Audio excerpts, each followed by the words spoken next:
yang diungkapkan oleh Paus Fransiskus adalah ide-ide yang global, luas, yang menyangkut, boleh saya katakan, ini adalah concern kemanusiaan, bukan hanya concern umat Katolik.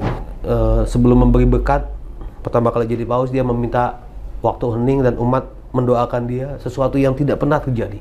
Jadi dia mengatakan, saya tuh ada bersama dengan kalian, tidak lebih tinggi, dan memperbolehkan ataupun membuka ruang untuk kaum non-tertabis, kaum awam untuk menjadi yang namanya kepala badan di Vatikan. Jadi GGM Madinah itu punya peluang menjadi kepala badan di Vatikan.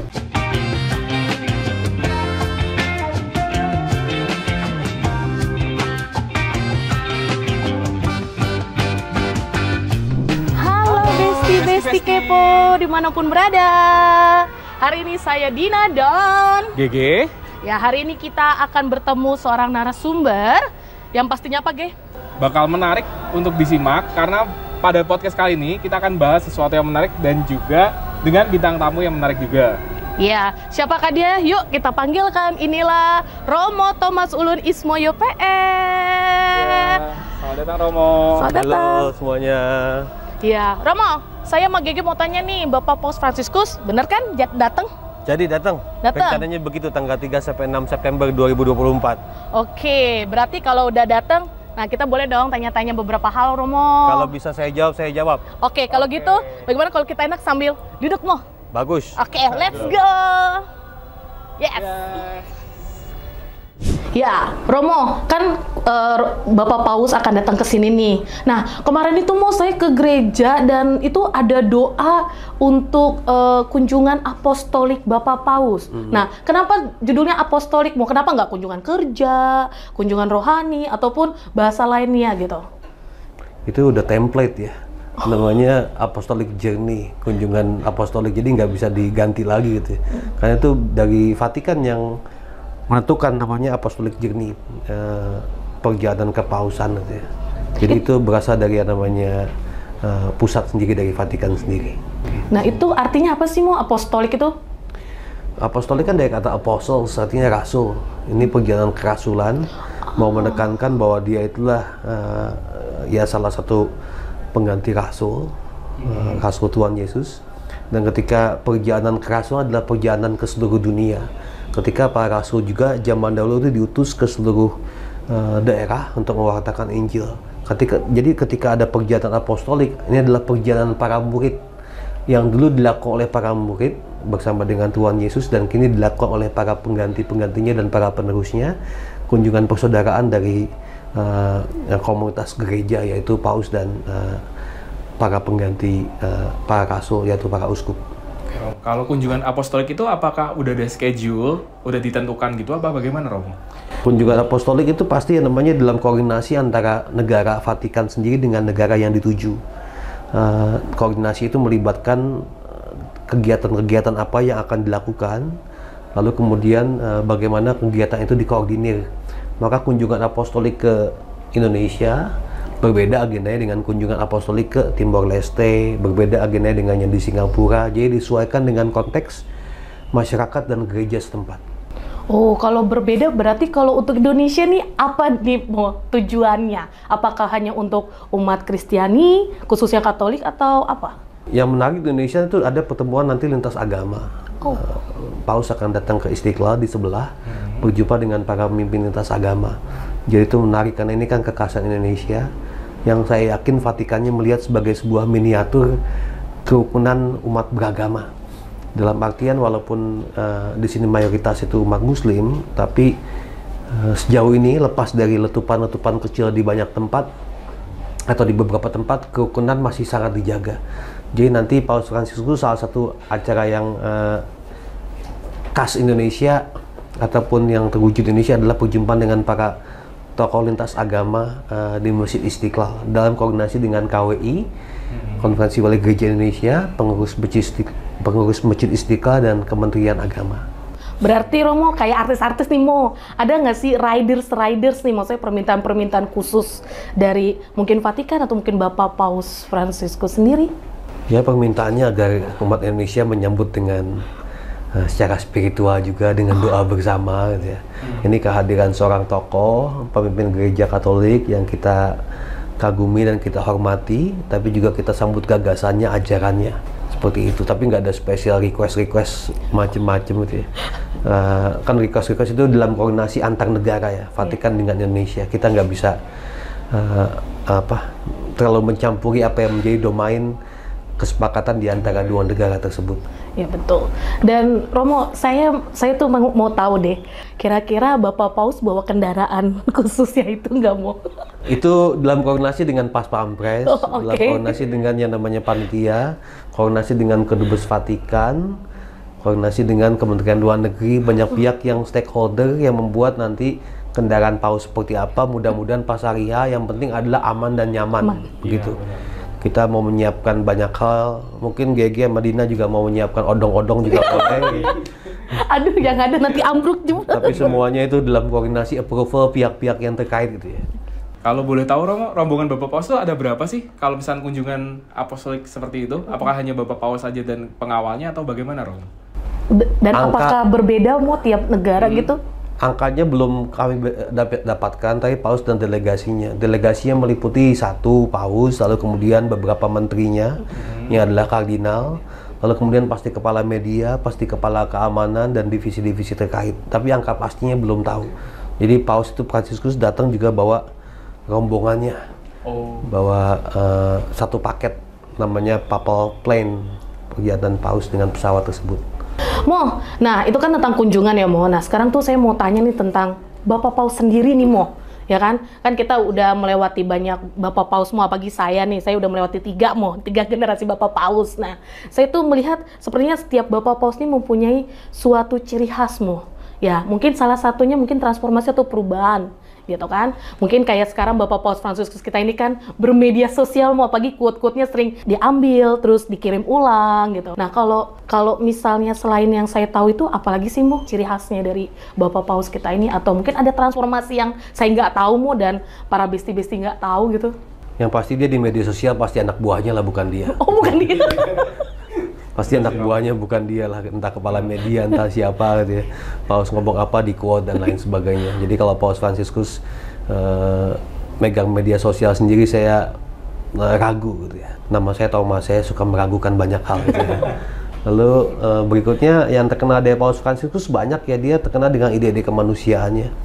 Setahun dia jadi Paus, dia langsung terpilih sebagai salah satu manusia paling berpengaruh di dunia. Lalu kemudian ide-idenya itu banyak idenya inklusif, bukan eksklusif, dalam arti melibatkan bukan hanya umat Katolik, tapi juga umat-umat lainnya. Idenya mengenai masalah lingkungan hidup, ensiklik Laudato Si misalnya. Bagaimana kita harus merawat bumi sebagai ibu. Itu kan ide yang sangat inklusif, bukan hanya umat Katolik, tapi untuk seluruh umat manusia. Lalu tanggapannya terhadap perlawanan terhadap perdagangan manusia, itu juga masalah bukan hanya umat Katolik tapi seluruh dunia. Lalu masalahnya terhadap isu-isu kemanusiaan, kemiskinan terus didengungkan. Bahkan Paus Fransiskus beberapa bulan lalu berbicara mengenai artificial intelligence. Itu kan bukan hanya masalah saya, masalah kamu, itu masalah seluruh dunia. Bagaimana artificial intelligence itu membuat manusia tuh jauh, relasi berkurang gitu, digantikan dengan yang artificial. Jadi secara tematik yang diungkapkan oleh Paus Fransiskus adalah ide-ide yang global, luas, yang menyangkut, boleh saya katakan, ini adalah concern kemanusiaan, bukan hanya concern umat Katolik. Itulah yang sosok Paus Fransiskus yang luar biasa. Pengaruhnya itu melampaui batas-batas agama. Tapi dari segi pribadi, Paus Fransiskus juga adalah orang yang sangat sederhana gitu ya. Ada buku judulnya Lead with Humility, dari Krems, itu tentang Paus Fransiskus. Itu berbicara bagaimana Paus Fransiskus memilih jalan kesederhanaan, lalu kemudian kerendahan hati ketika dia memimpin yang namanya kepausan. Dia tidak mengatakan saya Paus, tapi selamat malam sapaannya kepada umat ketika dia pertama kali dipilih menjadi Paus. Lalu kemudian dia itu sebelum memberi berkat pertama kali jadi Paus, dia meminta waktu hening dan umat mendoakan dia, sesuatu yang tidak pernah terjadi. Jadi dia mengatakan, saya itu ada bersama dengan kalian, tidak lebih tinggi, tapi saya ini mau berjalan bersama dengan kalian. Kerendahan hati itu secara personal adalah kualitas kepemimpinan yang dia punya, yang itu sendiri berkesan untuk banyak umat Katolik. Lalu kemudian secara internal, saya jadi kuliah nih 3 SKS, gak apa ya? Ya nggak apa-apa mau biar besti-besti kan juga tahu mau bagi saya. Jadi ketemu besok kalau ketemu Bapak Paus saya tidak lebih tinggi dari Anda gitu. Pasti nggak lebih tinggi. Kalau kamu jelas Cinta pasti nggak lebih tinggi. Paus Francis juga yang namanya sebagai pemimpin lembaga itu juga melakukan perubahan secara internal. Misalnya tata kelola lembaga-lembaga di Vatikan itu dia lakukan juga dengan yang namanya konstitusi apostolik Predicate Evangelium, di mana dia mengubah nama-nama kongregasi menjadi dikasteri ataupun departemen dan memperbolehkan ataupun membuka ruang untuk kaum non tertabis, kaum awam untuk menjadi yang namanya kepala badan di Vatikan. Jadi GGM Madinah itu punya peluang menjadi kepala badan di Vatikan. Ayo kita kalau sebelum ini Mungkin kepala badan simpan pinjam apa gitu. koperasi dong ya jatuhnya. Tapi ya bisa gitu. apa sih namanya, credit union ya? Iya, kredit union. Jadi begitu. Oke. Kalau tadi dengerin dari pembahasan yang Romo katakan itu kan Paus berarti memberikan perubahan ya Romo ya, ada transformasi ya Romo. Apakah ada juga di Vatikan yang melakukan penolakan perubahan tersebut, Romo? Ada nggak setuju? Terus apakah berdampakkah? Ya, Jangan, Romo. setiap kebijakan bukan hanya di Vatikan ya, di tingkat kelurahan aja pasti ada yang nggak setuju gitu ya. Jadi ya namanya perubahan kan pasti ada yang namanya pro kontra. Itu sangat terjadi di mana-mana begitu gitu ya. Uang saku anak-anak diganti aja pasti protes gitu kan. Itu. Jadi yang pasti namanya perubahan pasti ada yang namanya pro kontra gitu. Tapi syukur ya semuanya bisa. Yang saya tahu memang ada protes di sana sini, tapi ya tetap berjalan gitu ya. Bagaimanapun kan ini yang penting dapat dikomunikasikan dengan baik. Perubahan itu kan biasanya kan tidak berjalan dengan baik kalau yang namanya tidak dikomunikasikan dengan baik. Jadi dinamika, saya lebih daripada yang namanya protes ataupun ketegangan, saya lebih memilih kata dinamika. Dan dinamika berarti ada pro, ada kontra. Ya udah dikomunikasikan, diselesaikan, dijalankan. Nggak apa-apa berbeda pendapat, tapi demi yang namanya kebaikan umat, lalu kemudian gereja Katolik itu sendiri yaitu dijalankan. Romo, tadi kan Romo bilang tentang diskasteri atau apa organisasi ya Romo ya? Departemen yang ada di Vatikan ya Romo ya? Boleh dijelaskan nggak Romo? Terus apa bedanya yang diskasteri di era Bapak Paus Fransiskus ini dengan Paus Benediktus atau Paus Yohanes Paulus gitu Romo? Dikasteri itu kalau di paroki sama seperti namanya seksi liturgi, seksi panggilan, seksi KKS, dan lain sebagainya. Di keuskupan namanya komisi, itu tingkatannya seperti itu. Lalu kemudian yang namanya di Vatikan pusat, dulu namanya adalah kongregasi suci. Yang mimpin hanya boleh kardinal, kongregasi suci. Tapi sekarang yang namanya adalah diganti jadi departemen atau dikasteri. Yang mimpin tuh boleh yang namanya bukan hanya kardinal, tapi juga awam, non tertabis. Ini sesuatu yang luar biasa. Paus Fransiskus itu mendobrak yang sudah bertahan ratusan ribuan tahun di gereja Katolik, bahwa pemimpin departemen di Vatikan itu boleh seorang yang namanya non tertabis. Tahun 2018 kepala media Vatikan adalah seorang awam non tertabis. Biasanya itu kardinal, perfect ekonomi, bagian yang namanya ekonom ataupun bendahara paroki dalam tingkat paroki. Dulu kardinal, sekarang juga awam. Di Vatikannya gitu. Jadi adalah keterbukaan bahwa yang namanya kepemimpinan itu bukan di gereja, itu bukan hanya berdasarkan tahbisan, tapi juga yang lebih penting daripada itu adalah berdasarkan kompetensi. Jadi siapapun bisa memimpin dikasteri. Jadi seperti itu. Dan di Vatikan, kalau di gereja kan tadi kita ada yang namanya seksi liturgi, seksi panggilan, seksi katekese. Di Vatikan tuh badan-badan namanya, contoh sederhana, badan ajaran iman, dikasteri ajaran iman. Ini yang mau menentukan ajaran iman ini sah, valid, sesat atau tidak. Kayak misalnya kalau kalian berdua khotbah pasti sesat, misalnya begitu gitu. Nah, seperti itu gitu.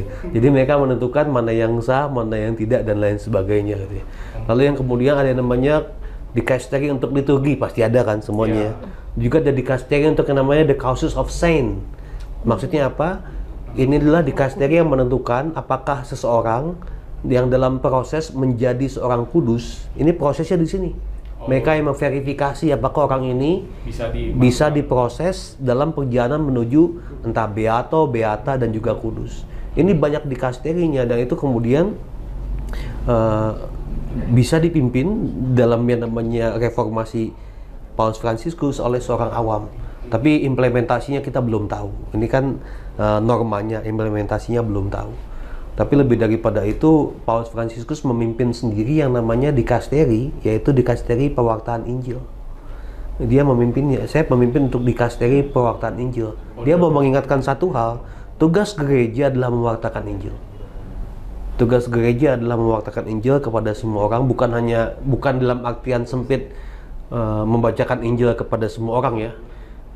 Tapi mewartakan betapa baiknya Tuhan, mewartakan kisah kasih Tuhan kepada banyak orang. Nah, itu terwujud dalam yang namanya dikasteri yang dia pimpin, di mana dia adalah prefeknya ataupun penanggung jawabnya. Jadi kurang lebih transformasi yang dibuat oleh Paus Fransiskus melibatkan dua hal tersebut. Kita diingatkan tugas saya, Bapak GG, Ibu Dina, maaf Paduka GG, Paduka Dina dia. Paduka. Saya ganti Paduka aja biar. Dan tugas Bapak Ibu semuanya, pertama-tama kita semua adalah tugasnya mewartakan Injil, mewartakan kisah kasih Tuhan yang membawa kebaikan banyak orang gitu. Lalu kemudian ya kita bisa terlibat dalam banyak hal. Maka ini adalah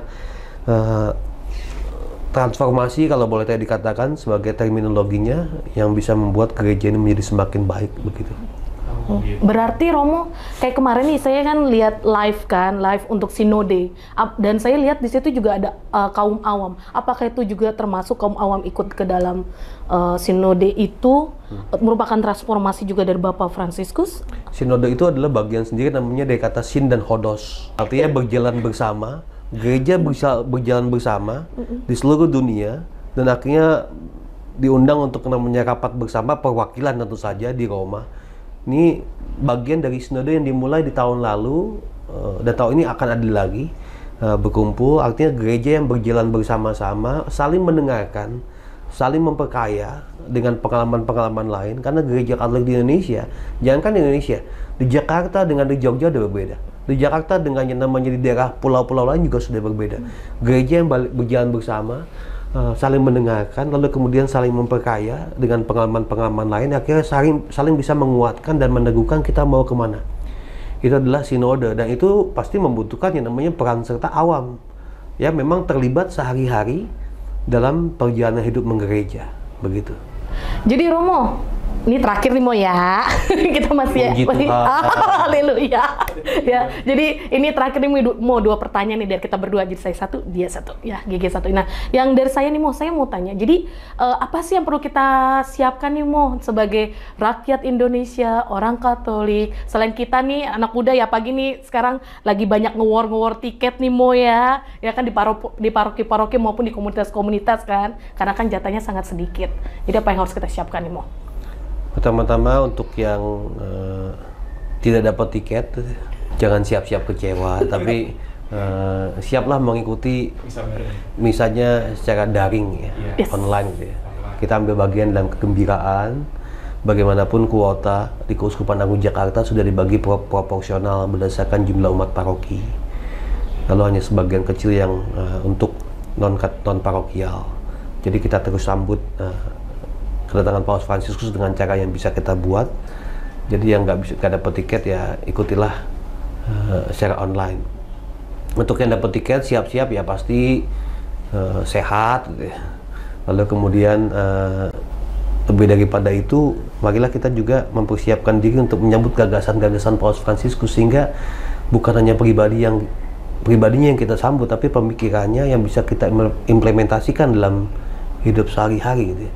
Itu buat saya yang bisa kita persiapkan. Dan tentu saja di level-level paroki, kelompok kategorial, kelompok teritorial, dan kelompok-kelompok lainnya yang mau datang dan kesempatan ini mendapatkan tiket, ya segala pengaturan logistik semuanya dipersiapkan dengan baik, harus sehat, prima, karena itu kan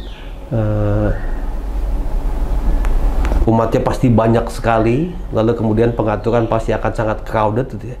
Tapi itu semua mudah-mudahan kalau kita mempersiapkan diri sebaik mungkin, kalau kita sudah mempersiapkan diri sebaik mungkin, itu 50% kita sudah oke gitu ya. Maksudnya semoga tidak ada sesuatu yang tidak kita inginkan terjadi. Jadi persiapannya seperti itu, kesehatan, logistik, transportasi. Untuk yang akan ikut misa di GBK bersama Paus Fransiskus. Tapi lebih daripada kita sambut gagasannya, kita pelajari tentang siapa Paus Fransiskus sehingga bisa kita implementasikan ajarannya. Kayak abis mendengar pembahasan ini ya Romo ya, saya kayak merasa bangga gitu punya Paus Fransiskus yang dimana dia fokus pada penjabaran Injil, tapi dia tidak mengabaikan hal-hal lain seperti kemanusiaan, terus lingkungan hidup dan masalah-masalah sosial yang ada gitu. Nah, untuk Indonesia mungkin untuk KAJ sendiri Romo nih, dan khususnya buat kita yang masih muda ini Romo nih, ada nggak sih, bisa disimpulkan nggak sih apa yang bisa kita implementasikan dari pemikiran dari Bapak Paus Fransiskus ini ke kehidupan kita sehari-hari Romo? Ya buat yang masih muda dan buat yang lebih muda di rumah gitu ya. Yang bisa kita implementasikan banyak ya. Paus Fransiskus ketika mewartakan Injil itu buat kemanusiaan. Injil itu membuat manusia menjadi lebih baik lagi.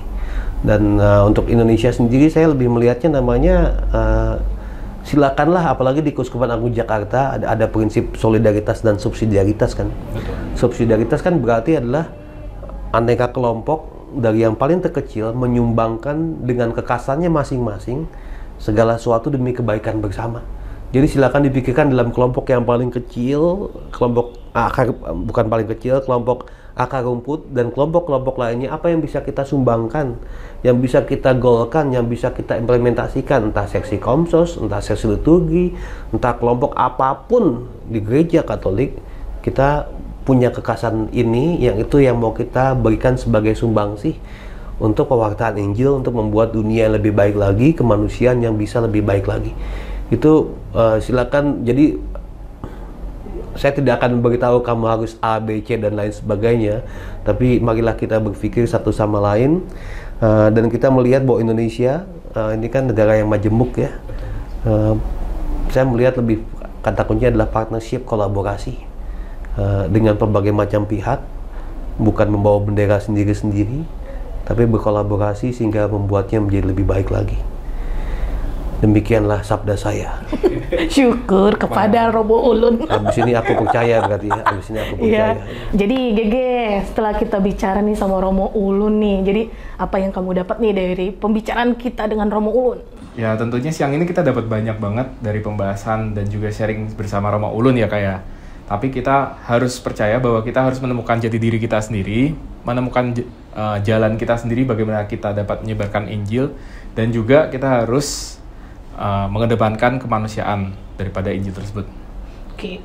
Nah kalau aku, satu hal yang pasti aku tangkap tuh adalah ternyata Bapak Paus kita ini punya quote yang baru lagi, bahwa aku tidak setinggi kamu. Oh iya benar. Jadi kan kita kan diajarkan untuk tetap rendah hati. Benar, benar ya banget kan? itu kayak. Ya kan? Nah, oke lah kalau gitu. Terima kasih Romo Ulun. Sampai jumpa. Thank you. Terima kasih Besti. Thank you.